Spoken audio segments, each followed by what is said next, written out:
Hello my dear students, welcome to EduZone, the commerce platform.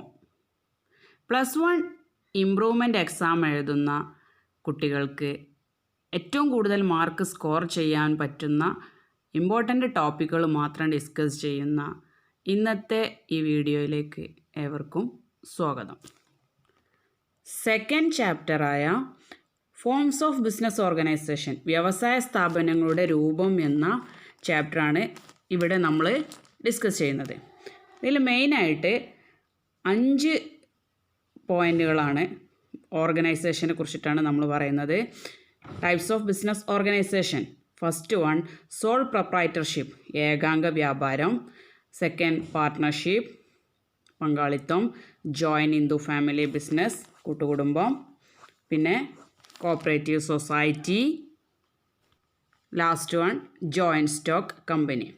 ഈ 5 ഓർഗനൈസേഷനെ കുറിച്ചിട്ടാണ് ഈ ചാപ്റ്ററിൽ ഡിസ്കസ് ചെയ്യുന്നത്. അതിൽ ഇമ്പോർട്ടൻ്റ് ആയിട്ടുള്ള ടോപ്പിക്കുകൾ മാത്രമേ നമ്മളിവിടെ കവർ ചെയ്യുള്ളൂ. അതായത് എക്സാമിന് ഇമ്പോർട്ടൻ്റ് ആയിട്ട് വരുന്ന പല എക്സാമുകളിൽ വന്ന ടോപ്പിക്കിനെ കുറിച്ച് മാത്രമാണ്, അത് മാത്രം നിങ്ങൾ ശ്രദ്ധിച്ചാൽ മതി. അപ്പോൾ ഫസ്റ്റ് സോൾ പ്രൊപ്രൈറ്റർഷിപ്പ്, ഏകാംഗ വ്യാപാരം. അതായത് sole proprietorship refers to a form of business organisation which is owned, managed and controlled by a single person. അതായത് ഒരു വ്യക്തിയുടെ ഉടമസ്ഥതയിലുള്ളതോ നിയന്ത്രിക്കുന്നതുമായ ഒരു ബിസിനസ്സിനെ ഏകാംഗ ബിസിനസ് എന്ന് അറിയപ്പെടുന്നു. അതായത് അയാൾ തന്നെ അതിൻ്റെ ഓണറും മാനേജ് ചെയ്യലും കൺട്രോൾ ചെയ്യലൊക്കെ ഒരൊറ്റ വ്യക്തിയാണ്. ഓക്കെ. പിന്നെ അതിൻ്റെ ഫീച്ചേഴ്സായിട്ട് നിങ്ങളോട് ചോദിക്കുകയാണെങ്കിൽ എഴുതാനുള്ളത്, പിന്നെ ഒരൊറ്റ വ്യക്തിയുടെ ഉടമസ്ഥാവകാശം, നമ്മൾ മീനിങ്ങിൽ തന്നെ പറയണ്ടേ. 2 രൂപീകരണം, ഫോം ചെയ്യലും എളുപ്പമാണ്. അതേസമയം രൂപീകരണവും അടക്കലും നിയമപരമായ ഔപചാരികതയും പ്രത്യേക നിയമവും ഇല്ലാത്തതിനാൽ ബിസിനസ് എപ്പോൾ വേണമെങ്കിലും തുടങ്ങാം, എപ്പോൾ വേണമെങ്കിലും ക്ലോസ് ചെയ്യാൻ പറ്റും. അതായത് അയാൾക്ക് ആ ബിസിനസ് മുന്നോട്ട് കൊണ്ടുപോകാൻ താല്പര്യമില്ലെങ്കിൽ അയാൾക്കത് ക്ലോസ് ചെയ്യാം, ആരെ സമ്മതവും വേണ്ട. അടുത്തതിന് കണ്ടിന്യൂറ്റി ഇല്ല എന്നാണ് പറയണത്. കാരണം ബിസിനസ് ആ നടത്തുന്ന വ്യക്തിയുടെ മരണം, അല്ലെങ്കിൽ അയാൾക്ക് എന്തെങ്കിലും വേണ്ടാന്ന് തോന്നുക, അല്ലെങ്കിൽ പാപ്പരാവുക ഒക്കെ ചെയ്താൽ ആ ബിസിനസ് ഓട്ടോമാറ്റിക്കായിട്ട് അത് ക്ലോസ് ചെയ്യേണ്ടി വരും. ദെൻ ലാബിലിറ്റി, പ്രധാനമായിട്ട് നോക്കേണ്ടത് അൺലിമിറ്റഡ് ലാബിലിറ്റിയാണ്. ഓക്കെ. ബാധ്യത എത്രയാണോ ബാധ്യത ഫുള്ളായിട്ട് കൊടുക്കേണ്ടി വരും. അൺലിമിറ്റഡ് ലാബിലിറ്റിയാണ്. അടുത്തത് ലാഭം പങ്കിടാം, അതായത് പ്രോഫിറ്റ് ഷെയറിങ്. ഇനി ലാഭമായാലും നഷ്ടമായാലും അതിൻ്റെ ഏക ഉടമസ്ഥാവകാശം അയാൾക്ക് മാത്രമാണ്, ഒരാൾക്കും ഷെയർ ചെയ്യേണ്ട ആവശ്യമില്ല. ഇതൊക്കെ അതിൻ്റെ ഫീച്ചേഴ്സിൽ വിടുന്ന കാര്യമാണ്. പിന്നെ ഇമ്പോർട്ടൻ്റ് ആയിട്ട് ഒരു കാര്യം കൂടെ അതിൽ പറയാം, പെട്ടെന്ന് തീരുമാനം എടുക്കാം. ഒരാളോട് അഭിപ്രായം ചോദിക്കേണ്ട, സ്വന്തം തീരുമാനം, സ്വന്തം കാര്യമാണ്. ഓക്കെ. ഇപ്പോൾ സോൾ പ്രൊപ്രൈറ്റർഷിപ്പിനെ കുറിച്ചിട്ട് പഠിക്കണം. അതിൻ്റെ ഫീച്ചേഴ്സ് ഇമ്പോർട്ടൻ്റ് ആണ്. മെറിറ്റ്സ് ആൻഡ് ഡിമെറിറ്റ്സ് അതാണ് ഇതിൽ മെയിനായിട്ട് പഠിക്കാനുള്ളത്.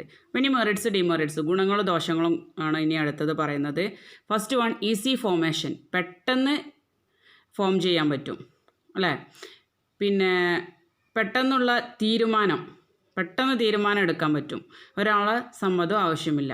അടുത്തത് അധ്വാനവും പ്രതിഫലവും തമ്മിലുള്ള ബന്ധം, അയാൾ എത്രമാത്രം അധ്വാനിച്ചിട്ടുണ്ടോ അത്ര ലാഭം അയാൾക്ക് കിട്ടും. ഓക്കെ. അതേസമയം വിവരങ്ങളുടെ രഹസ്യം, ബിസിനസ്സിൻ്റെ പ്രവർത്തനങ്ങൾ രഹസ്യാത്മകവും ബന്ധപ്പെട്ട എല്ലാ വിവരങ്ങളും രഹസ്യമായി സൂക്ഷിക്കാം. കാരണം വേറൊരാളോട് നമുക്ക് കാര്യങ്ങൾ ബിസിനസ്സിൻ്റെ രഹസ്യം പറയേണ്ട ആവശ്യമില്ല. പിന്നെ മോട്ടിവേഷൻ എന്ന് പറഞ്ഞാൽ the entire profit of the sole trading business goes to the owner. Profit full ഓണർക്കാണ്, അയാൾക്ക് അതുകൊണ്ട് തന്നെ നന്നായിട്ട് വർക്ക് ചെയ്യാനുള്ള താല്പര്യം ഉണ്ടാവും, മോട്ടിവേഷൻ ഉണ്ടാവും. ഇനി അതിൻ്റെ ദോഷങ്ങൾ, ലിമിറ്റേഷൻസ് ഓഫ് സോൾ പ്രൊപ്രൈറ്റർഷിപ്പ് എന്തൊക്കെയാണെന്ന്. പരിമിതമായ ഉറവിടങ്ങളാണ്. അതായത് ഒരു ഉടമസ്ഥൻ്റെ കയ്യിൽ അയാൾ എത്ര കയ്യിലുള്ളതോ അതിനനുസരിച്ചിട്ട് ക്യാപിറ്റൽ ലിമിറ്റഡ് ക്യാപിറ്റലാണ്. അയാളുടെ കയ്യിൽ എത്രയാണോ ഉള്ളത് അതേ അയാൾക്ക് ഉണ്ടാവുള്ളൂ, അതവിടെ ഷെയർ ചെയ്യാൻ പറ്റില്ല. ദെൻ കണ്ടിന്യൂറ്റി ഉണ്ടാവില്ല, ലാക്ക് ഓഫ് കണ്ടിന്യൂറ്റി, തുടർച്ചയില്ല. ഉടമസ്ഥൻ മരിച്ചാൽ അത് ബിസിനസ് ഓട്ടോമാറ്റിക്കായിട്ട് അത് ക്ലോസ് ചെയ്യേണ്ടി വരും. ദെൻ ലാബിലിറ്റി, അതാണ് പ്രത്യേകം നോക്കേണ്ടത്. ഈ ലാബിലിറ്റി പരിധിയില്ലാത്ത ലാബിലിറ്റിയാണ്, അൺലിമിറ്റഡ് ലാബിലിറ്റിയാണ് ബാധ്യത. ദെൻ പരിമിതമായ ഭരണശേഷി, അതായത് ലിമിറ്റഡ് മാനേജീരിയൽ എബിലിറ്റി, അയാൾക്ക് മാനേജീരിയൽ കപ്പാസിറ്റി ഒന്നും ഉണ്ടായിക്കൊള്ളണമെന്നില്ല, അതൊരു ഫോൾട്ടാണ്. ജോയിന്റ് ഹിന്ദു ഫാമിലി ഹിന്ദു കൂട്ടുകുടുംബ വ്യാപാരം ഹിന്ദു അൺഡിവൈഡഡ് കൂട്ടുകുടുംബത്തിലെ ജോയിന്റ് ഹിന്ദു ഫാമിലി ഉടമസ്ഥതയിലുള്ള ബിസിനസ്സാണ് ഹിന്ദു കൂട്ടുകുടുംബ വ്യാപാരം. ഇതിനെ ഹിന്ദു അവിഭക്ത കുടുംബ വ്യാപാരം, അതായത് ഹിന്ദു അൺഡിവൈഡഡ് ഫാമിലി HUF എന്നതിനെ അറിയപ്പെടും. അതായത് അവിടുത്തെ കുടുംബത്തിന് പൈതൃക സ്വത്തുണ്ടായിരിക്കും. അതേസമയം അതിൻ്റെ അവകാശം പുരുഷന്മാർക്ക് മാത്രമായിരിക്കും. പുരുഷ അംഗങ്ങളെ കോ പാർട്ട്നേഴ്സ് എന്നാണ് പറയുന്നത്. അതായത് മെമ്പേഴ്സിനെ പാർട്ണർഷിപ്പിൽ നമ്മൾ പാർട്ട്നേഴ്സ് എന്ന് പറയുന്നതിന് പകരം ജോയിൻറ്റ് ഹിന്ദു ഫാമിലീസിലെ മെമ്പേഴ്സിന് പറയുന്നത് കോ പാർട്ട്നേഴ്സ് എന്നാണ്. അവിടുത്തെ മെയിൽ മെമ്പേഴ്സ് മാത്രമാണ് ഉണ്ടാവുക. കുടുംബത്തിൽ ഇതിനെ കൺട്രോൾ ചെയ്യുന്നത് കുടുംബത്തിലെ ഏറ്റവും മുതിർന്ന ആളായിരിക്കും. അയാൾ പറയുന്ന പേര് കർത്ത എന്നാണ്. കർത്ത ആയിരിക്കും ആ ബിസിനസ്സിൻ്റെ മാനേജർ. ഇനി മെറിറ്റ്സ് ആൻഡ് ഡിമെറിറ്റ്സ്, അതായത് അതിൻ്റെ ഗുണങ്ങൾ. എഫക്റ്റീവ് കൺട്രോളാണ്, അതായത് ഫലപ്രദമായ നിയന്ത്രണമാണ്. കർത്തയ്ക്ക് സമ്പൂർണ്ണ തീരുമാനം എടുക്കാനുള്ള ശക്തിയുണ്ട്. പിന്നെ കണ്ടിന്യൂറ്റി, അതായത് ഒരാൾ സോൾ പ്രൊപ്പറേറ്റർഷിപ്പ് പോലെ ഒരാൾ മരിച്ചാൽ ബിസിനസ് സ്റ്റോപ്പ് ചെയ്യണ്ട, അതിൻ്റെ താഴേക്ക് നെക്സ്റ്റ് സീനിയർ മെയിൽ കർത്തയായിട്ട് കാര്യങ്ങൾ മുന്നോട്ട് കൊണ്ടുപോകും. പിന്നെ ലയബിലിറ്റി 2 കാര്യത്തിൽ നോക്കാനുണ്ട്. കർത്ത അയാൾ ടോപ്പ് മാനേജറുടെ ലയബിലിറ്റി അൺലിമിറ്റഡും പാർട്ട്നേഴ്സിൻ്റെ കോ പാർട്ട്നേഴ്സിൻ്റെ ലയബിലിറ്റി ലിമിറ്റഡുമാണ്. അത് പ്രത്യേകം നോട്ട് ചെയ്യേണ്ട ഒരു കാര്യമാണ്. Okay.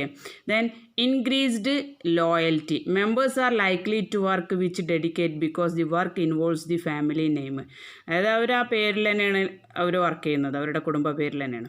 Then division of work, the whole work can be divided among the family members, this leads to specialisation.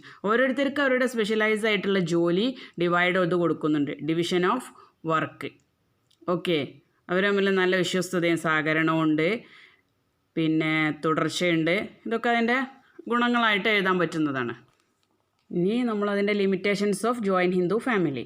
First, പരിമിതമായ വിഭവങ്ങൾ, അതായത് മൂലധനം പ്രധാനമായും പരിമിതമായ പൂർവിക സ്വത്തിനെ ആശ്രയിച്ചിരിക്കും. അതായത് അത്യാവശ്യം നല്ലൊരു അത്യാവശ്യം സാമ്പത്തികമുള്ള ആളുകൾ ഫാമിലി ആണെങ്കിൽ അത്യാവശ്യം ക്യാപിറ്റൽ അവർക്ക് ഇറക്കാൻ പറ്റും, അല്ലെങ്കിൽ കുറവനായിരിക്കും. ദെൻ കർത്തയുടെ ലയബിലിറ്റി, പരിധിയില്ലാത്ത ബാധ്യത. അത് കർത്തയുടെ കടങ്ങൾ തിരിച്ചടക്കാൻ കർത്തയുടെ സ്വകാര്യ സ്വത്താണ് ഉപയോഗിക്കുക. ഇവർക്ക് വേണ്ടിയൊക്കെ കഷ്ടപ്പെട്ടിട്ട് സ്വകാര്യ സ്വത്ത് ഉപയോഗിക്കേണ്ടി വരും. ദെൻ കർത്തയുടെ ആധിപത്യം, ചില സമയങ്ങളിൽ കർത്ത വ്യക്തിപരമായി ബിസിനസ് കൈകാര്യം ചെയ്യും, അത് ഭയങ്കരമായിട്ട് ഫോൾട്ട് വരുന്നുണ്ട്. അടുത്തത് പരിമിതമായ ഭരണനിർവഹണ ശേഷി, അതായത് മാനേജീരിയൽ എബിലിറ്റി കർത്തയ്ക്ക് ഉണ്ടായിക്കൊള്ളണമെന്നില്ല, ഫാമിലിയിൽ തന്നെ ചിലപ്പോൾ ഉണ്ടായിക്കൊള്ളണമെന്നില്ല, അത് ബിസിനസ്സിനെ നന്നായിട്ട് ബാധിക്കും. പിന്നെ നമ്മൾ സോൾ പ്രൊപ്പറേറ്ററിൽ പറഞ്ഞാൽ പ്രയത്നവും പ്രതിഫലവും തമ്മിൽ നല്ല ബന്ധമാണ്. അതായത് നന്നായിട്ട് വർക്ക് ചെയ്താൽ, ഹാർഡ് വർക്ക് ചെയ്തിട്ടുണ്ടെങ്കിൽ നല്ല ലാഭം ഉണ്ടാക്കാം. അതേസമയം നമ്മുടെ ജോയിൻറ്റ് ഹിന്ദു ഫാമിലിയിൽ ഒരു ഐക്യം പൊതുവെ കുറവുള്ളൊരു രീതിയായിരിക്കും. കാരണം കഷ്ടപ്പെടുന്നതൊരു ടീമും അതിൻ്റെ അനുഭവം എടുക്കുന്ന മറ്റു ടീമും ആ ഒരു ലെവലിൽ വരും. അപ്പോൾ പ്രതിഫലവും പ്രയത്നവും തമ്മിൽ ബന്ധമില്ല. ഓക്കെ. ഇതൊക്കെയാണ് ഇതിൻ്റെ ഫോൾട്ടായിട്ട് എഴുതേണ്ടത്, limitations of joint Hindu family. Next form of business is partnership. The relation between person who have agreed to share the profit of the business carried on by all or any one of them acting for all. 1932 act പ്രകാരം എല്ലാവരും ചേർന്നോ എല്ലാവർക്കും വേണ്ടി ഒരാളോ business നടത്തി ലാഭം വീതിക്കാമെന്ന് യോജിച്ച് തീരുമാനിക്കുന്ന വ്യക്തികൾ തമ്മിലുള്ള ബന്ധമാണ് പങ്കാളിത്ത ബിസിനസ്, പാർട്ട്ണർഷിപ്പ്. ഓക്കെ. പാർട്ട്ണർഷിപ്പ് ബിസിനസ്സിന് പറയുന്ന പേര് ഫേം എന്നാണ്. Okay, firm. അതേസമയം വ്യക്തിഗതമായി ഓരോ ആളുകളെയും അതിലെ ഓരോ മെമ്പേഴ്സിനെ പറയുന്നത് പാർട്ട്നേഴ്സ്, പങ്കാളികൾ എന്നാണ് അറിയപ്പെടുന്നത്. ജോയിൻറ്റ് ഹിന്ദു ഫാമിലി ആണെങ്കിൽ കോ പാർട്ട്നേഴ്സ്, അതേസമയം പാർട്ട്ണർഷിപ്പിൽ പാർട്ട്നേഴ്സ്. ഓക്കെ. അടുത്തത് features of partnership. First, formation of partnership based on agreement between partners. അതായത് പാർട്ട്ണർഷിപ്പ് പറഞ്ഞാൽ രണ്ടോ അതിലധികമോ ആളുകളാണ്. ഈ രണ്ടോ അതിലധികമോ ആളുകൾ തമ്മിലുള്ള ഒരു അഗ്രിമെൻ്റാണ് ഈ രൂപം കൊടുക്കുന്നത്, ഈ ബിസിനസ് സ്ഥാപനം രൂപം കൊടുക്കുന്നത്. അടുത്ത പോയിൻ്റ്, ലയബിലിറ്റി, ബാധ്യത. ലയബിലിറ്റി അൺലിമിറ്റഡ് ആണ്. അപ്പോൾ സോൾ പ്രൊപ്പറേറ്റർഷിപ്പ് അൺലിമിറ്റഡ് ആണ്, ജോയിൻറ്റ് ഹിന്ദു ഫാമിലിയിൽ കർത്തൻ്റെത് അൺലിമിറ്റഡ് ആണ്, അതേസമയം പാർട്ട്ണർഷിപ്പും അൺലിമിറ്റഡ് ലയബിലിറ്റിയാണ്. Then third point, risk bearing. The profit or loss shall be shared among the partners in agreed ratio. അതായത് നഷ്ടം അല്ലെങ്കിൽ ലാഭം അത് ഷെയർ ചെയ്യൽ എഗ്രിമെൻറ്റിൽ പറഞ്ഞിട്ടുണ്ടാവും എത്ര ഏത് അനുപാതത്തിലാണ് ഏത് റേഷ്യോയിലാണെന്ന്. ആ റേഷ്യോയിൽ അവർ റിസ്ക് ആയാലും പ്രോഫിറ്റ് ആയാലും ഷെയർ ചെയ്യും. Then lack of continuity, the retirement of death or insolvency any partner being form and end. അതായത് ഒരു പാർട്ണർ മരിക്കുക, റിട്ടയർ ആയേ അല്ലെങ്കിൽ ഇൻസോൾവൻ്റ് ആവുകയോ ചെയ്താൽ ബിസിനസ് സ്ഥാപനം ഓട്ടോമാറ്റിക്കായിട്ട് ക്ലോസ് ആവും. അടുത്തത് മെമ്പർഷിപ്പാണ്, അംഗത്വം. There must be at least 2 person to form a partnership. Minimum 2 ആളുണ്ടെങ്കിൽ ഒരു പാർട്ണർഷിപ്പ് ഫോം ചെയ്യാം. പക്ഷേ മിനിമം 2 ആളാണെങ്കിൽ മാക്സിമം നമ്പർ 10 ആളാണ് ബാങ്കിങ് ബിസിനസ്സിൽ. പ്രത്യേകം നോട്ട് ചെയ്യണം, ബാങ്കിങ് ബിസിനസ്സിൽ പാർട്ണർഷിപ്പിൽ 10 ആൾ മാക്സിമം പാടുള്ളൂ. ബാങ്കിങ് അല്ലാത്ത ഏത് ബിസിനസ്സിനും പാർട്ണർഷിപ്പിൽ 20 വരെ ആളുകൾ ആവാം. അതാണ് മെമ്പർഷിപ്പിൽ പ്രത്യേകമായിട്ട് പറയാനുള്ളത്. അടുത്തത് നമ്മൾ ഫീച്ചേഴ്സ് പറഞ്ഞ സ്ഥിതിക്ക് അതിൻ്റെ മെറിറ്റ്സ് ഓഫ് പാർട്ണർഷിപ്പ്. മെറിറ്റ്സ് എന്ന് പറയുന്നത്, അതിൻ്റെ ഗുണങ്ങളെന്ന് പറയുന്നത് ഈസി ഫോർമേഷൻ ആൻഡ് ക്ലോസറാണ്. പെട്ടെന്ന് ഫോം ചെയ്യാനും പറ്റും, പെട്ടെന്ന് അത് ക്ലോസ് ചെയ്യാനും പറ്റും. A partnership firm can be formed and closed easily without any legal formalities. Then second point, balanced decision making. In partnership decision are taken by all partners. തീരുമാനം എടുക്കുന്നത് എല്ലാവരും ഒരുമിച്ചായിരിക്കും. അതുകൊണ്ട് ബാലൻസിങ് ബിസിനസ് ഡിസിഷൻ മേക്കിംഗ് ആണ്. Then division of labour, അതായത് division of labour is possible in partnership form. കാരണം ഓരോ പാർട്ട്നേഴ്സിന്, ഒരു പാർട്ട്ണർക്ക് ഒരു ടൈമിൽ അല്ലെങ്കിൽ ഒരു വർക്കാണെങ്കിൽ മറ്റു പാർട്ട്ണർക്ക് വേറൊരു വർക്ക്, അങ്ങനെ വർക്കുകൾ ഡിവൈഡ് ചെയ്ത് കൊടുക്കാൻ പറ്റും. എല്ലാ കാര്യങ്ങളും ഡിവിഷൻ ഓഫ് ലേബർ ആണ്. Then large fund, the capital is contributed by all partners so they can start business on a large scale. അതായത് ഓരോ പാർട്ട്നേഴ്സും അവരാൽ കഴിയുന്ന അത്യാവശ്യം എമൗണ്ട് കൊണ്ടുവരുന്നത് കൊണ്ട് തന്നെ ലാർജ് ഓർഗനൈസേഷൻ, അത്യാവശ്യം വലുപ്പമുള്ള ഓർഗനൈസേഷൻ ഇവർക്ക് സ്റ്റാർട്ട് ചെയ്യാൻ പറ്റും. Then sharing of risk, the risk involve in running a partnership firm are shared by all the partners. Risk എല്ലാവരും ഒരുമിച്ച് ഷെയർ ചെയ്യുന്നത് കൊണ്ട് അതുകൊണ്ടൊരു റിസ്ക് അത്ര ബാധ്യതയായിട്ട് തോന്നില്ല. ഓക്കെ, ഈ കാര്യങ്ങളൊക്കെയാണ് ഇമ്പോർട്ടൻ്റ് ആയിട്ട് ഇതിൽ മെറിറ്റ്സ് ആയിട്ട് പഠിക്കാനുള്ളത്, ഗുണങ്ങൾ, പാർട്ണർഷിപ്പിൻ്റെ ഗുണങ്ങൾ. ഇനി ലിമിറ്റേഷൻസ് ഓഫ് പാർട്ണർഷിപ്പിൻ്റെ ദോഷങ്ങളെ കുറിച്ചിട്ടാണ് അടുത്തത് നമ്മൾ പറയുന്നത്. അൺലിമിറ്റഡ് ലയബിലിറ്റി, പാർട്ണർഷിപ്പിൻ്റെ ലയബിലിറ്റി അൺലിമിറ്റഡ് ആണ്. Limited resource, there is restriction on the number of partners. കാരണം മിനിമം 10 ആളെ ബാങ്കിൽ പാടുള്ളൂ. അപ്പോൾ ബാങ്കിൻ്റെ ബിസിനസ്സൊക്കെ ആകുമ്പോൾ അത്യാവശ്യം ഒരുപാട് എമൗണ്ട് നമ്മളെ കയ്യിൽ വേണ്ടി വരും, അത് നമുക്ക് കിട്ടാൻ പ്രയാസം വരും. ദെൻ പോസിബിലിറ്റി ഓഫ് കോൺഫ്ലിക്റ്റ്, എന്തായാലും അല്ലേ, ഒന്നിൽ കൂടുതൽ ആളുകൾ ഉണ്ടായാൽ കലഹത്തിന് ചാൻസ് കുറവാണ്. കോൺഫ്ലിക്റ്റ് തമ്മിൽ തർക്കങ്ങൾക്ക് ചാൻസ് കുറവാണ്. ദെൻ ലാക്ക് ഓഫ് കണ്ടിന്യൂറ്റി, തുടർച്ച ഉണ്ടാവില്ല. കാരണം ഒരു പാർട്ണർ റിട്ടയർ ആകുക അല്ലെങ്കിൽ ഡെത്ത് അല്ലെങ്കിൽ ഇൻസോൾവൻസി പാപ്പരാവുകയൊക്കെ ചെയ്താൽ ബിസിനസ് ഫേം എൻഡാണ്, സ്റ്റോപ്പ് ചെയ്യേണ്ടി വരും. Then lack of public confidence, the confidence of the public in partnership firm is generally low since does not publish its financial reports. അതായത് ജനങ്ങൾക്ക് അത്ര കോൺഫിഡൻ്റ് അല്ല ഇത്തരം സ്ഥാപനങ്ങൾ. അപ്പോൾ അതിൻ്റേതായൊരു ഫോൾട്ട് അതിന് വരുന്നുണ്ട്. കാരണം ഗവൺമെൻറ് കൺട്രോളിലല്ല ഈ ബിസിനസ് സ്ഥാപനം, അതുകൊണ്ട് തന്നെ അവർക്ക് അത്ര ജനങ്ങൾക്ക് വിശ്വാസം കുറവായിരിക്കും.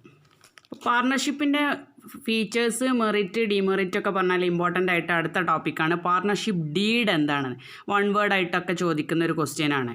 The written agreement of partnership is called partnership deed, പങ്കാളിത്ത രേഖ എന്നാണ് പറയുന്നത്.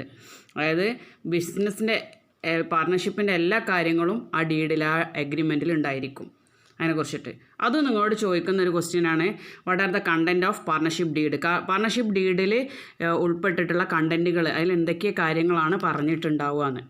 അതൊരു ഇമ്പോർട്ടൻ്റ് ക്വസ്റ്റ്യനാണ്, എല്ലാവരും ഒന്ന് നോട്ട് ചെയ്ത് വെക്കണം.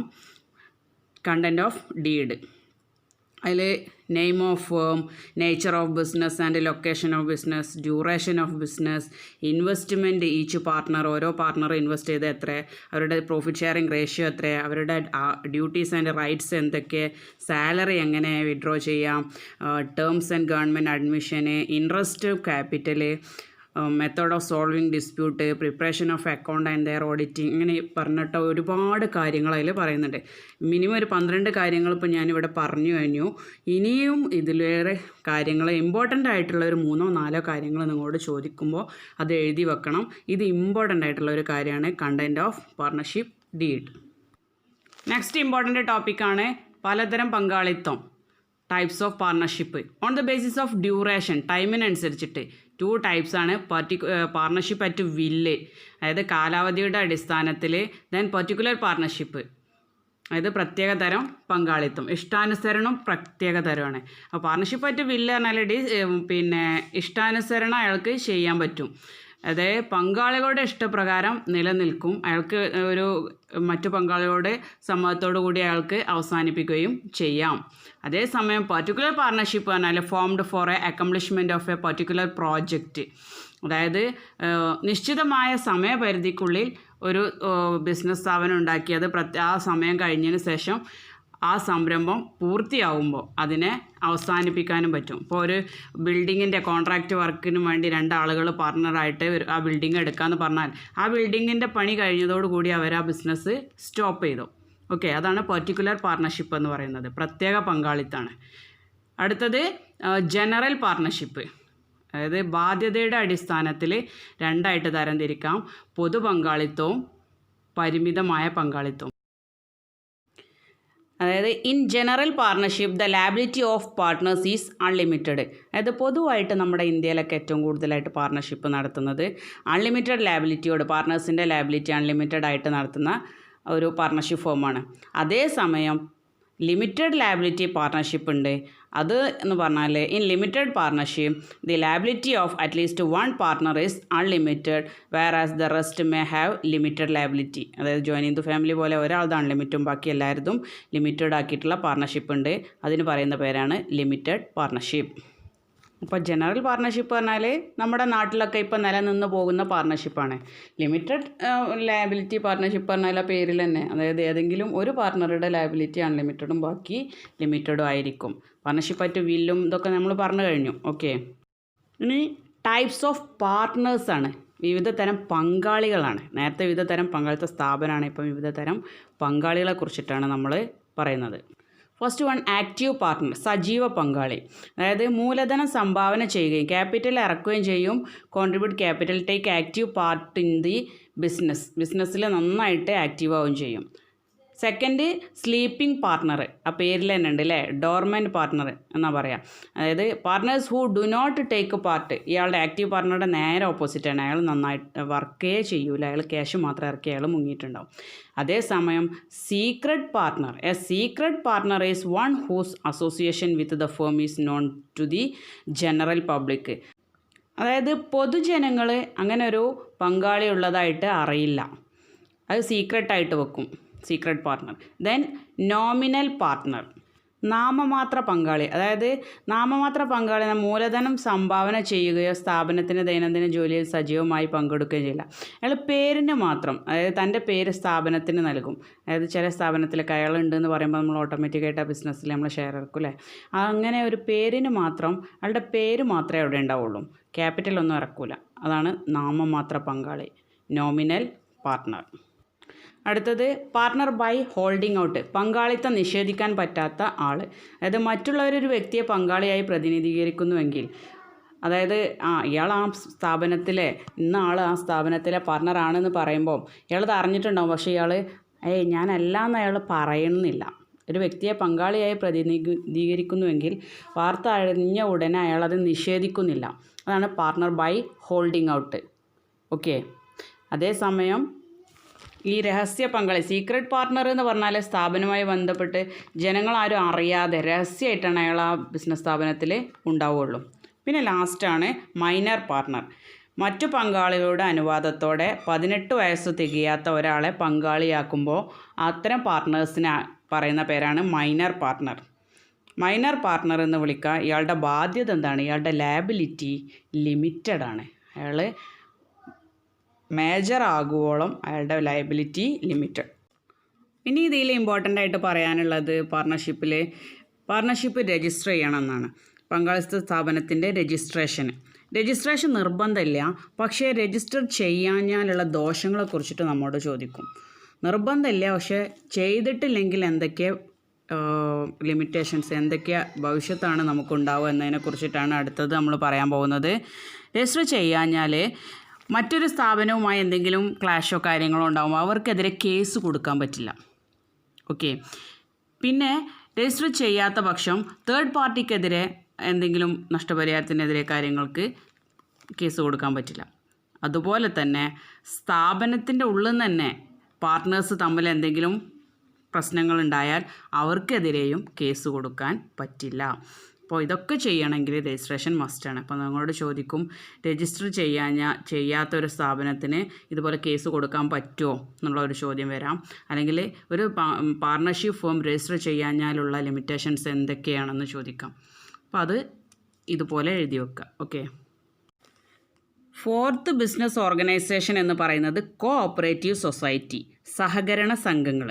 കോഓപ്പറേറ്റീവ് സൊസൈറ്റി എന്ന് പറഞ്ഞാൽ ലാഭം ഉണ്ടാക്കുകയാണ് എല്ലാ സ്ഥാപനത്തിൻ്റെ ലക്ഷ്യം അല്ലേ. കോഓപ്പറേറ്റീവ് സൊസൈറ്റി എന്ന് പറഞ്ഞാൽ അംഗങ്ങൾക്ക്, അതിലെ മെമ്പേഴ്സിന് സേവനം നൽകുക എന്ന പൊതു ലക്ഷ്യത്തെ മുൻനിർത്തി 10 അതായത് മിനിമം 10 ആളുകളാണ്, 10 അതിലധികമോ ആളുകൾ സ്വമേധയാ രൂപീകരിക്കുന്ന അർദ്ധ സർക്കാർ സംവിധാനമാണ് സഹകരണ സംഘങ്ങൾ. ഓക്കെ. അതായത് ലാഭമുണ്ടാക്കുക എന്നതിനേക്കാൾ അംഗങ്ങൾക്ക് സേവനം നൽകുക എന്ന പൊതുലക്ഷ്യത്തെ മുൻനിർത്തി 10 അതിലധികമോ ആളുകൾ സ്വമേധയാ രൂപീകരിക്കുന്ന അർദ്ധ സർക്കാർ സംവിധാനമാണ് സഹകരണ സംഘങ്ങൾ. Basis of cooperative society is self help, mutual help. പരസ്പരം സഹായിക്കുക എന്ന തത്വത്തിനനുസൃതമായിട്ടാണ് കോഓപ്പറേറ്റീവ് സൊസൈറ്റി വർക്ക് ചെയ്യുന്നത്. കോഓപ്പറേറ്റീവ് സൊസൈറ്റിയുടെ motto each for all and all for each ആണ്. ഇനി കോഓപ്പറേറ്റീവ് സൊസൈറ്റിൻ്റെ ഫീച്ചേഴ്സ്, പ്രത്യേകത: സ്വമേധയാ സംഘടിപ്പിക്കുന്നതാണ്. പിന്നെ വ്യക്തികളുടെ സംഘടനയാണ്, വ്യക്തികൾ എന്ന നിലയിലാണ് അവിടെ സ്ഥാപനം വർക്ക് ചെയ്യുന്നത്. പിന്നെ എല്ലാവർക്കും അംഗത്വമുണ്ട്, കുറഞ്ഞ എമൗണ്ട് കൊടുത്താലും കൂടുതലായാലും എല്ലാവർക്കും മെമ്പർഷിപ്പ് ഉണ്ട്. ദെൻ പരിധിയില്ലാത്ത അംഗസംഖ്യയാണ്, അംഗങ്ങളുടെ എണ്ണത്തിന് പരിധി നിശ്ചയിച്ചിട്ടില്ല, എത്ര വേണമെങ്കിലും ആൾ വേണം, മിനിമം 10 ആണ്. ജനാധിപത്യപരമായ ഭരണമാണ്, ഓരോരുത്തർക്കും എല്ലാവർക്കും വേണ്ടി, എല്ലാവരും ഓരോരുത്തർക്കും വേണ്ടി, ജനങ്ങൾക്ക് വേണ്ടി എന്ന് പറയുന്നത് പോലെ ജനാധിപത്യ ഭരണമാണ്. ദെൻ സേവനം, അവരുടെ ലക്ഷ്യം എന്താണ്? സേവനമാണ്, നോട്ട് ഫോർ പ്രോഫിറ്റ് അല്ല. ഒരംഗത്തിന് ഒരു വോട്ട്, 1 ഹെഡ് 1 വോട്ടാണ്. അടുത്തത് ഇതിൻ്റെ ഗുണങ്ങളാണ്. കോഓപ്പറേറ്റീവ് സൊസൈറ്റീൻ്റെ ഗുണങ്ങൾ: രൂപീകരിക്കാൻ എളുപ്പമാണ്, പെട്ടെന്ന് രൂപീകരിക്കാൻ പറ്റും. സ്ഥാപനത്തിൻ്റെ തുടർച്ചയാണ്, ആരും ഒഴിഞ്ഞു പോയാലും ബിസിനസ് സ്റ്റോപ്പ് ചെയ്യേണ്ട ആവശ്യമില്ല. ജനാധിപത്യ ഭരണമാണ്. പിന്നെ സർക്കാരിൻ്റെ സഹായങ്ങളൊക്കെ നന്നായിട്ട് കിട്ടും. സാമൂഹ്യ പ്രാധാന്യമാണ്, സേവനത്തിന് മുൻതൂക്കം നൽകുന്നതിനാൽ അംഗങ്ങളുടെ താല്പര്യങ്ങൾ സംരക്ഷിക്കപ്പെടുകയും അനേകം പേർക്ക് തൊഴിലവസരങ്ങൾ നൽകുകയും ചെയ്യുന്നുണ്ട്. ഇതൊക്കെ ഇതിൻ്റെ ഗുണങ്ങളാണ്. അടുത്തത് limitations of cooperative society. Limitations എന്താണ്? കുറഞ്ഞ മൂലധനമാണ്. അങ്ങനെ അംഗത്വ സംഖ്യ കുറഞ്ഞ ക്യാപിറ്റൽ എമൗണ്ട് കൊടുത്താലും അവർക്ക് മെമ്പറാകും. അതുകൊണ്ട് തന്നെ ക്യാപിറ്റൽ കുറവായിരിക്കും. പിന്നെ മാനേജീരിയൽ എബിലിറ്റി, കാര്യക്ഷമത കുറഞ്ഞതായിരിക്കും. പിന്നെ സീക്രട്ടൊന്നും പറ്റില്ല, കാരണം ഒരുപാട് ആളുകളുള്ളതാണ്. ഒരിക്കലും അവിടെ കച്ചവട തന്ത്രങ്ങളൊന്നും സൂക്ഷിക്കാൻ പറ്റില്ല. പിന്നെ രാഷ്ട്രീയ ഇടപെടൽ നന്നായിട്ടുണ്ടാവും. പിന്നെ കുറഞ്ഞ പ്രതിഫലമായിരിക്കും, കാരണം അംഗങ്ങൾക്ക് വീതിച്ച് നൽകാവുന്ന ലാഭവീതത്തിന് സർക്കാർ നിയന്ത്രണങ്ങളുണ്ട്. ഗവൺമെൻറ് പറയുന്ന രീതിയിൽ അവർക്ക് പ്രോഫിറ്റ് ആയാലും കൊടുക്കാൻ പറ്റുള്ളൂ. അതുകൊണ്ട് തന്നെ അതിൻ്റെ കൺട്രോൾ ഉള്ളത് കൊണ്ട് തന്നെ കുറഞ്ഞ എമൗണ്ട് അവർക്ക് റീഫണ്ടായിട്ട് കിട്ടുള്ളൂ. ഇനി ഇമ്പോർട്ടൻ്റ് ആയിട്ട് ഇതിൽ ചോദിക്കുന്ന ഒരു ക്വസ്റ്റ്യനാണ്, what are the types of cooperative society? വിവിധ തരം കോഓപ്പറേറ്റീവ് സൊസൈറ്റികളെ കുറിച്ചിട്ടാണ്. First one, producers cooperative society, പേരിൽ തന്നെ ഉണ്ട് അല്ലേ. Second, consumers cooperative society. Third, cooperative marketing society. Fourth, farmers cooperative society. Fifth, cooperative credit society. ഇതിൽ ക്രെഡിറ്റ് സൊസൈറ്റി മാത്രമേ നമുക്ക് അറിയാത്തുണ്ടാവുള്ളൂ ആ പേരിലൂടെ അല്ലേ. ക്രെഡിറ്റ് സൊസൈറ്റിയാണ് നമ്മുടെ കോഓപ്പറേറ്റീവ് ബാങ്ക്. ഇനി ഓരോ സൊസൈറ്റിനെ കുറിച്ചിട്ട് നമ്മൾ പറയുകയാണെങ്കിൽ, ഫസ്റ്റ് പ്രൊഡ്യൂസേഴ്സ് കോഓപ്പറേറ്റീവ് സൊസൈറ്റി, അതായത് ചെറുകിട ഉൽപ്പാദകരുടെ താല്പര്യങ്ങൾ സംരക്ഷിക്കുക എന്ന ഉദ്ദേശത്തോടെ രൂപീകരിക്കപ്പെട്ടതാണ് ഉൽപ്പാദന സഹകരണ സംഘങ്ങൾ. അതേസമയം കൺസ്യൂമർ സൊസൈറ്റി എന്ന് പറയുന്നത് ന്യായമായ വിലക്ക് ക്വാളിറ്റിയുള്ള ഗുണമേന്മയുള്ള ഉൽപ്പന്നങ്ങൾ ലഭിക്കുന്നതിനായി സമൂഹത്തിലെ വിവിധ തട്ടിലുള്ളവർ ചേർന്ന് രൂപീകരിക്കുന്നതാണ് കൺസ്യൂമേഴ്സ് കോപ്പറേറ്റീവ് സൊസൈറ്റി. അതേസമയം കോപ്പറേറ്റീവ് മാർക്കറ്റിംഗ് സൊസൈറ്റി എന്ന് പറയുന്നത് കർഷകർ, കരകൗശല വിദഗ്ധർ തുടങ്ങിയവരുടെ ഉൽപ്പന്നങ്ങളൊക്കെ അവർക്കൊക്കെ ഒരു മാർക്കറ്റ് കണ്ടെത്തുക എന്ന ഉദ്ദേശത്തോടെ തുടങ്ങിയതാണ് കോപ്പറേറ്റീവ് മാർക്കറ്റിംഗ് സൊസൈറ്റി. പിന്നെ ഫാമേഴ്സ് കോപ്പറേറ്റീവ് സൊസൈറ്റി പേരിൽ തന്നെ ഉണ്ട്. പാരമ്പര്യ ചെറുകിട കർഷകർ ഒന്നിച്ച് ചേർന്ന് രൂപീകരിക്കുന്ന സംഘടനകളാണ്. അതായത് പിന്നെ അവർക്ക് ആവശ്യമുള്ള കൃഷിക്ക് ആവശ്യമുള്ള മെഷീൻസൊക്കെ വാടകയ്ക്കോ അവർക്ക് ആവശ്യമുള്ള സാധനങ്ങളൊക്കെ ഈ സംഘങ്ങൾ എത്തിച്ചു കൊടുക്കും. ഓക്കെ, അതാണ് farmers cooperative society. Then cooperative credit society ന്യായമായ പലിശ നിരക്കിൽ ഹ്രസ്വമായ, അതായത് ഷോർട്ട് ടേം ആയിട്ട് ക്യാഷ് കടം കൊടുക്കുകയും ലോൺ പ്രദാനം ചെയ്യുകയും ചെയ്യുന്നവയാണ് വായ്പാ സംഘടനകൾ. അവരാണ് താഴ്ന്ന വരുമാനക്കാരായ ആളുകളെ പിന്നെ ഈ ബ്ലേഡ് കമ്പനികളൊക്കെ കൊള്ളപ്പലിശക്കാരുടെ അടുത്ത് നിന്ന് രക്ഷിക്കുക എന്ന ഉദ്ദേശമാണ് കോപ്പറേറ്റീവ് ക്രെഡിറ്റ് സൊസൈറ്റിയുടെ ലക്ഷ്യം. അതിന് ഏറ്റവും എക്സാമ്പിളാണ് കോപ്പറേറ്റീവ് ബാങ്ക്. ഒന്നുകൂടി അതിൽ ഉണ്ട് ഹൗസിംഗ് സൊസൈറ്റി, അതായത് ഭവന നിർമ്മാണം. താഴ്ന്ന വരുമാനക്കാരായ അംഗങ്ങൾക്ക് ഭവന നിർമ്മാണത്തിന് പിന്നെ വീടുണ്ടാക്കാനൊക്കെ ലോൺ ഫെസിലിറ്റി കൊടുക്കുക, അവർക്ക് ആവശ്യമായ സഹായങ്ങളൊക്കെ ചെയ്തു കൊടുക്കുന്ന കോപ്പറേറ്റീവ് സൊസൈറ്റിയാണ് ഹൗസിംഗ് സൊസൈറ്റി. ലാസ്റ്റ് നമുക്ക് പഠിക്കാനുള്ള ഓർഗനൈസേഷൻ എന്ന് പറയുന്നത് ജോയിൻറ്റ് സ്റ്റോക്ക് കമ്പനിയാണ്. ജോയിൻറ്റ് സ്റ്റോക്ക് കമ്പനി 1956 ഈ നിയമപ്രകാരമോ അല്ലെങ്കിൽ മുമ്പുള്ള ഏതെങ്കിലും നിയമപ്രകാരമോ രൂപീകരിച്ച രജിസ്റ്റർ ചെയ്ത കമ്പനി എന്നാണ് ജോയിൻറ്റ് സ്റ്റോക്ക് കമ്പനിയെ നിർവഹിച്ചിരിക്കുന്നത്. ഓഹരി ഉടമകളുടെ ഒരു സംഘടനയാണിത്. അവർ ഒരു നിശ്ചിത തുക സമാഹരിച്ച് മൂലധനം സ്വരൂപിക്കും. ഈ മൂലധനം ഉപയോഗിച്ച് ബിസിനസ്സോ വ്യാപാരമോ നടത്തും. ലാഭം വീതിച്ചെടുക്കുകയോ കരുതൽ ധനമായി മാറ്റിവെക്കുകയോ ചെയ്യും. അതായത് അവർ ഒരു ക്യാഷ്, ഒരു ഷെയർ എന്നുള്ള രൂപത്തിൽ, ഓഹരി എന്നുള്ള രൂപത്തിലാണ് അവർ ക്യാഷ് തരിക. അതുകൊണ്ടാണ് നമ്മൾ ബിസിനസ് നടത്തുക. അതിൻ്റെ ലാഭം അവർക്ക് തിരിച്ചു കൊടുക്കും, അല്ലെങ്കിൽ അത് ബിസിനസ്സിൽ തന്നെ റീഇൻവെസ്റ്റ് ചെയ്യും. ഓക്കെ, അതാണ് ജോയിൻറ്റ് സ്റ്റോക്ക് കമ്പനി. ഇനി features of joint stock company. ഇതൊരു നിയമാനുസൃത സംഘടനയാണ്. ദെൻ സെപ്പറേറ്റ് ലീഗൽ എൻറ്റിറ്റി, നിയമപരമായ അസ്തിത്വം.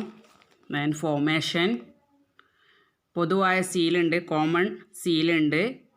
ദെൻ അംഗങ്ങളുടെ ബാധ്യത ലിമിറ്റഡ് ആണ്, ലയബിലിറ്റി ലിമിറ്റഡ് ആണ്. ഓഹരി ഷെയർ പിന്നെ ട്രാൻസ്ഫർ ചെയ്യാം, transferability of share, common seal, liability. പിന്നെ കമ്പനിക്കൊരു കണ്ടിന്യൂറ്റി ഉണ്ട്. കമ്പനിയുടെ രൂപീകരണം, ഫോർമേഷൻ, കമ്പനിയുടെ രൂപീകരണം ഏറെ നിയമ നടപടികൾ ക്രമങ്ങൾക്ക് വിധേയവും കാലതാമസം നേരിടുന്നതും പണച്ചെലവുള്ള ഒരു പ്രക്രിയയാണ്. കമ്പനി ഫോം ചെയ്യണമെങ്കിൽ നന്നായിട്ട് the formation of A company is A time consuming and complicated process. Features പറഞ്ഞ സ്ഥിതിക്ക് ജോയിൻറ്റ് സ്റ്റോക്ക് കമ്പനിയുടെ മെറിറ്റ്സ് ആണ് അടുത്തത്. ലിമിറ്റഡ് ലയബിലിറ്റിയാണ് ഒന്നാമത്തെ അല്ലേ. ലയബിലിറ്റി ലിമിറ്റഡ് ആണ്. ട്രാൻസ്ഫറബിലിറ്റി ഓഫ് ഷെയർ ട്രാൻസ്ഫർ ചെയ്യാൻ പറ്റും.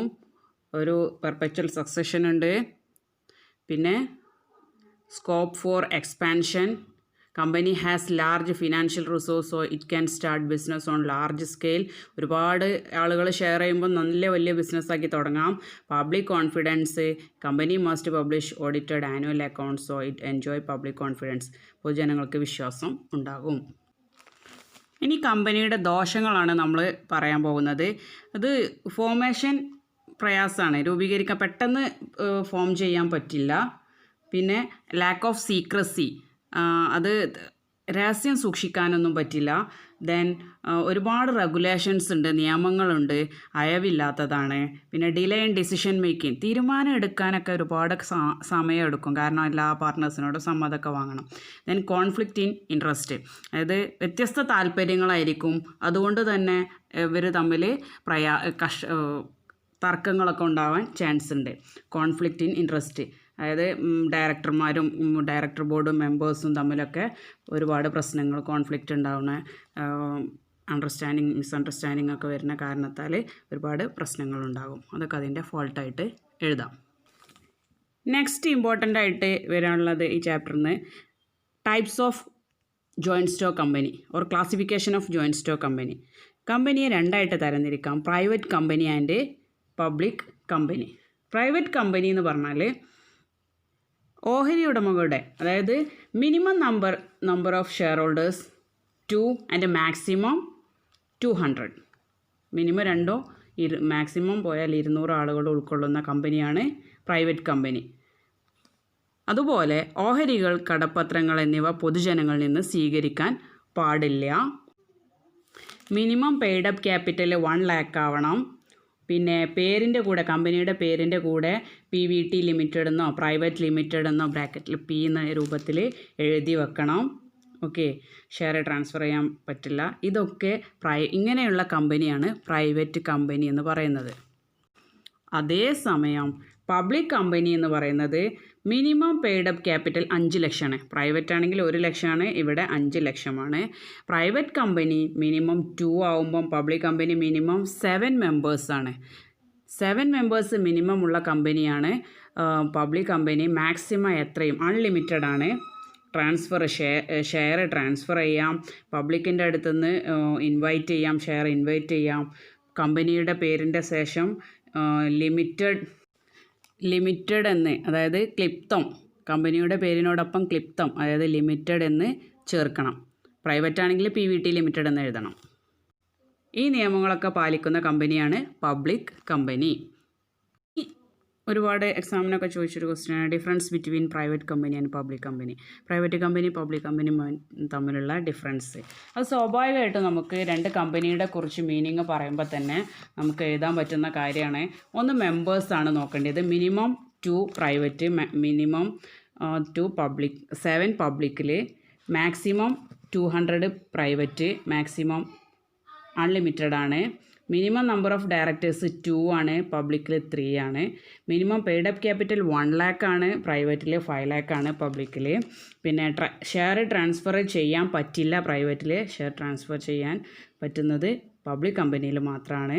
പിന്നെ അങ്ങനെ ഓരോ കാര്യങ്ങളും പറയണം. പേരിൻ്റെ കൂടെ PVT ലിമിറ്റഡ്, പ്രൈവറ്റ് ലിമിറ്റഡ് എന്ന് എഴുതണം പ്രൈവറ്റിനാണെങ്കിൽ. പബ്ലിക് കമ്പനി ആണെങ്കിൽ ലിമിറ്റഡ് എന്ന് മാത്രം എഴുതിയാൽ മതി. ഓക്കെ, ഇത്രയും കാര്യങ്ങളൊക്കെയാണ് അതിൻ്റെ ഡിഫറൻസ് ആയിട്ട് പറയാനുള്ളത്. ഇനി ഈ ചാപ്റ്ററിലെ ലാസ്റ്റ് ആണെന്ന് പറഞ്ഞാലും ഏറ്റവും ഇമ്പോർട്ടൻ്റ് ആയിട്ട് ഒരുപാട് എക്സാമിന് ചോദിച്ചൊരു ക്വസ്റ്റ്യനാണ്, what are the choice of business organisation? Business സ്ഥാപനത്തിൻ്റെ രൂപം ഏത് രീതിയിലാണ് തിരഞ്ഞെടുക്കേണ്ടത്? ഒരു ബിസിനസ് സ്ഥാപനത്തിൻ്റെ രൂപം തിരഞ്ഞെടുക്കുമ്പോൾ ഏതൊക്കെ കാര്യങ്ങൾ നമ്മൾ കൺസിഡർ ചെയ്തണം? Factors consider choice of business organisation. Okay, അതിനെക്കുറിച്ചിട്ടാണ് നമ്മൾ പറയുന്നത്. ഒന്നാമത്തത് cost and easy of formation.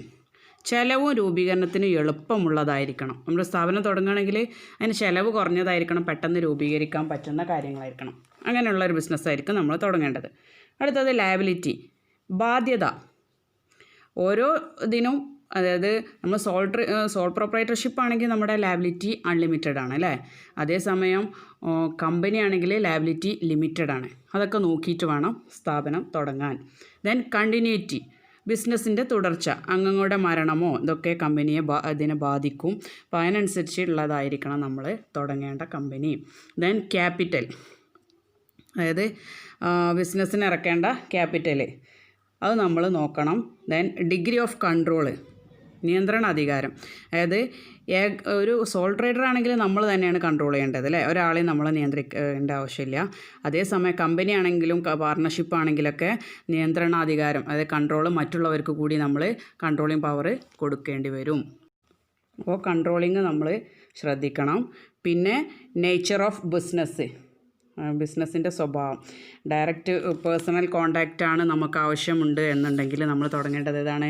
Soul proprietorship ആയിരിക്കണം നമ്മൾ തുടങ്ങേണ്ടത്. അതായത് കുറഞ്ഞ ക്യാപിറ്റൽ നമ്മളെ കയ്യിലുള്ളൂ. അപ്പോൾ നമുക്ക് എന്ത് ചെയ്യാം, ഒരു സോൾ പ്രൊപ്രൈറ്റർഷിപ്പ് തുടങ്ങാം അല്ലേ.